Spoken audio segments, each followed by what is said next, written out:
Bismillahirrohmanirrohim. Subhanallah. Alhamdulillah. Astagfirullah. Atas berkat rahmat Allah yang Maha Kuasa. Dua mursyid thariqah yang datang berkunjung ke monumen bersejarah yang menjadi salah satu 7 keajaiban dunia, yaitu Stupa Borobudur. Mursyid Thariqah Shiddiqiyah Indonesia, Kyai Muhammad Muhtar Mukti. Syaikh Muhtarullah Al-Mustaba dan Mursyid Thariqah Naqsyabandi Haqqani, Syaikh Muhammad Hisham Habbani. Alhamdulillahirabbil alamin. Semoga bermanfaat. Jangan lupa like, subscribe, komen, dan share. Awan cemerlang. Terima kasih. Perlu diketahui bersama Syaikh Muhammad Hisham Habbani, tokoh sufi ajaran tasawuf keturunan Rasulullah Shallallahu Alaihi Wasallam. Lahir di Lebanon pada hari Ahad, tanggal 13 Safar 1364 Hijriah bertepatan tanggal 28 Januari 1945 Masehi. Kemudian tahun 1991 beliau pindah ke Amerika Serikat menyebarkan ilmu sufi dalam ajaran Thariqah Naqsyabandi Haqqani dan berkembang pesat hingga sekarang. Pada bulan ke-7 yakni bulan Juli tahun 2003, beliau ke Indonesia dan berkunjung ke Stupa Borobudur. Sampai di sana beliau mengumandangkan adzan di atas Stupa Borobudur. Beliau mengatakan bahwa Borobudur dibangun pada zaman Nabi Isa alaihi salam. Banyak hikmah, rahasia-rahasia yang tersimpan di dalam Stupa Borobudur. Begini selengkapnya, dawuh Syaikh Muhammad Hisham Habbani, Mursyid Thariqah Naqsyabandi Haqqani tentang Stupa Borobudur. Borobudur adalah pusatnya pengetahuan. Yang paling besar itu. Semua jika Anda lihat, semua simetris sama jaraknya. Rentangan yang sama. Antara yang ini dan ini, antara yang lain dengan yang lainnya. Semua ini berbentuk lingkaran. Dan lingkaran yang ini, 1, 2, 3, ini pusatnya. Dan nama yang ini dan yang itu, juga yang paling besar juga bulat, mereka memiliki 5 tingkatan hati. Setiap tingkatan adalah rahasia tertentu, yang bisa mereka masuki dan ketahui. Makanya mereka semakin rendah dan rendah. Bulatan yang besar ini, semacam pagar adalah lingkaran pertahanan agar kejahatan tidak masuk ke dalam kebaikan. Dan apa saja yang di belakang tembok besar itu, adalah kejahatan. Dan yang di dalamnya adalah kebaikan, kejahatan di belakangnya. Ini pagar yang melindungi manusia atau hati dari serangan setan. Bagi mereka yang pergi dari luar dan masuk, aman dari setan. Dan mereka berada pada beberapa tingkatan. Tingkatan pertama, tingkat kedua, tingkat ketiga, dan yang paling tinggi-tinggi. Tingkat pertama adalah tingkat rahasia, maknanya adalah tingkat yang paling bawah dalam hal kebaikan dari hati. Yang kita sebut rahasia, tersembunyi pengetahuan yang tersembunyi. Tidak bisa kita dapat, kecuali jika kita keluar dari keburukan melewati pagar, masuk ke tingkat pertama. Maka Anda tahu tingkat kedua yang itu adalah rahasia atas rahasia. Berikutnya adalah rahasia atas rahasianya rahasia.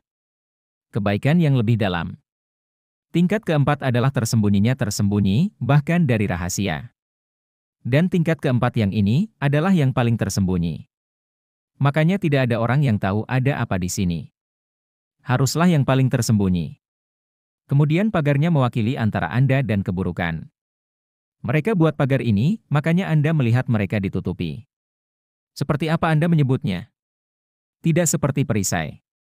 Juga sebuah lingkaran seperti payung, yang menutupi kebaikan dari serangan apa saja, dan di tengah-tengahnya ada semacam tingkat yang mengarah ke atas, yang bertindak sebagai satelit atau antena. Yang melaluinya menerima informasi ketuhanan. Dan jika Anda lihat ke dalam kepala orang ini, berada tepat di bawah batang itu. Jadi pengetahuannya datang langsung melalui saluran itu menuju kepalanya. Dia menerimanya dan masuk ke hatinya, ini keyakinannya, yang sangat bisa diterima dengan mengerti ma'rifat. Saat itu Allah tahu, Nabi Isa alaihi salam dan sejarahnya begitu tua. Kita tidak tahu dari mana mereka mendapat, dari Nabi yang mana yang datang dan mengajarkan pada mereka. Dan setelah Nabi tersebut ingin mereka menjaga tradisi tersebut, namun mereka merubahnya memodifikasinya. Mereka menjadi penyembah patung-patung itu. Namun awalnya pastilah ada Nabi diutus, yang memberi petunjuk pada mereka kepada Allah Subhanahu wa Ta'ala. Dan itu pengetahuan dari Nabi tersebut, yang menunjukkan mereka bagaimana menerima makrifat.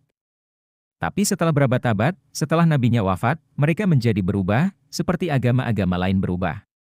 Kemudian mereka mulai menyembah apa yang mereka ingat waktu itu.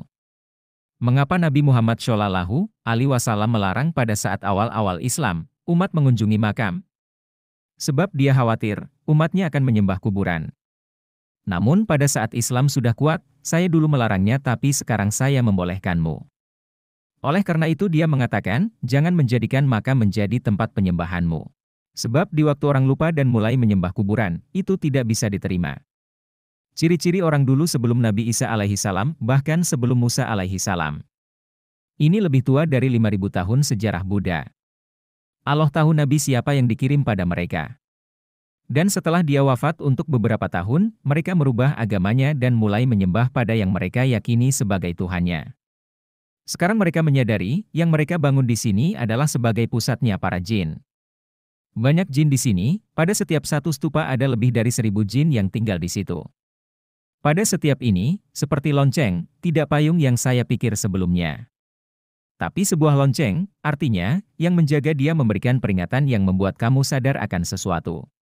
Saat mereka membunyikan lonceng, mereka tahu ada sesuatu untuk pergi dan melihat, selalu siap untuk mendapat ma'rifat. Artinya selalu sadar, seperti lonceng yang selalu menjaga orang ingat akan hal yang datang di sekitarnya. Dan pendulum atau bandul yang ada di dalam adalah manusia. Patung orang yang duduk di dalam, saat lonceng, pendulum mewakili orang yang pengetahuannya datang kepadanya. Siapa yang menjadi pendulum, dia yang menerima pengetahuan dan memberi atau memantulkan balik. Untuk itu mengapa dia punya lubang untuk dia. Anda lihat ini lubang kayak jendela, di mana makrifat bisa keluar mencapai banyak orang. Yang lainnya tertutup, artinya, ada hal yang disembunyikan, dan hal yang tidak disembunyikan dia bisa berikan. Apapun yang dia berikan, selalu dari tingkat yang paling atas. Dia memberi dari atas. Artinya, dari hati dan ke atas. Yang bagian bawah dan ke bawah mereka simpan. Sebab itu bagian dunia, dia tidak ingin pengetahuan tentang dunia. Anda lihat loncengnya, ia tertutup di bagian bawahnya. Alhamdulillah, mereka membawa ke sini untuk mengumandangkan azan. Insya Allah untuk penghormatan kepada Sayyidina Nabi Isa alaihissalam. Insya Allah untuk menyebarkan pengetahuan tentang ma'rifat dan menyebarkan kesederhanaan yang datang melawan kejahatan, setan, dan terorisme. Insya Allah. Kemudian, pada hari Jumat, tanggal 17 Syaban, tahun 1444 Hijriah bertepatan tanggal 10 Maret, 2023 Masehi. Kiai Muhammad Muhtar Mukti, Syaikh Muhtarullah Al-Mujtaba, Mursyid Thariqah Shiddiqiyah Indonesia. Bersilaturahmi, berkunjung ke stupa Borobudur. Dawuh pitutur luhur beliau, bahwa kunjungan beliau sesuai dengan hadits Rasulullah Shallallahu Alaihi Wasallam. Al-hikmatu mukmin, fahais wajadaha, ilteakotu, penjelasannya, hikmah itu turutan orang mukmin, di mana saja kamu menemukan hikmah, ambillah, jangan memandang tempatnya, tapi hikmahnya. Alhamdulillah, saya menemukan ribuan hikmah. Antara lain, hikmah adanya pohon budi. Hikmah adanya jalan khusus Kenari, yang mana arti furnamnya, Kesatuan Negara Republik Indonesia. Hikmah adanya batu besar bertuliskan 28 negara, dari 3 benua, Asia, Eropa, dan Afrika. Yang mana negara-negara tersebut, ikut andil dalam pemugaran kembali stupa Borobudur yang pernah diledakkan oleh orang yang tidak bertanggung jawab, yang tidak mempunyai rasa kebanggaan nasional cinta kepada tanah air Indonesia. Hikmah stupa berjumlah 72. Orang awam yang tidak tahu heran. Mengapa Kiai, pimpinan Thariqah, kok menghadiri stupa Borobudur? Itu orang awam, alamnya sendiri, bukan alam tasawuf. Biarlah orang awam merdeka menilai. Setiap stupa ada lubang-lubangnya. Ini adalah lubang jebakan hidup. Jika saya tulis akan menjadi ribuan halaman, sesuai yang saya ketahui. Mengapa saya tidak mengatakan candi tapi stupa? Itu masalah lain. Ini nanti akan saya jadikan pelajaran di pesantren Jati Diri Bangsa Indonesia, yang akan saya mulai dari Mungkit, Magelang, Jawa Tengah. Alhamdulillahirobbil alamin. Sahabat awan cemerlang kami muliakan dan berbahagia. Allah Ta'ala berfirman dalam Al-Quran Surat Al-Baqarah ayat 269. Til hikmata mayasak, waman yukta hikmata, fakot utia hoiron hasiro, wamen yadihakaru illa ulil albab. Artinya, dia memberikan hikmah kepada siapa yang dikehendaki. Barang siapa diberi hikmah, sesungguhnya dia telah diberi kebaikan yang banyak. Dan tidak ada yang dapat mengambil pelajaran, kecuali orang-orang yang mempunyai akal sehat. Kata hikmah tercantum di dalam Al-Quran sebanyak 20 kali, di dalam 19 ayat di 12 surat. Selanjutnya, Allah Ta'ala memerintahkan kita untuk berpikir dengan kisah-kisah, perumpamaan, yang Allah jabarkan dalam Al-Quran Surat Al-A'raf ayat 176. Yang artinya, demikianlah perumpamaan orang-orang yang mendustakan ayat-ayat kami. Maka ceritakanlah kisah-kisah itu, agar mereka berpikir.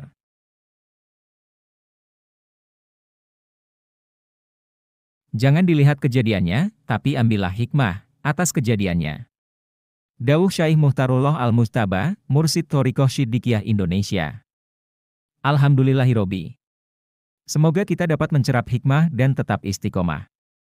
Dan menjadi manusia yang bersyukur. Semoga bermanfaat. Amin ya robbal alamin. Wassalamu ala manitaba al-huda. Semoga bermanfaat. Jangan lupa like, subscribe, komen, dan share. Awan Cemerlang. Terima kasih.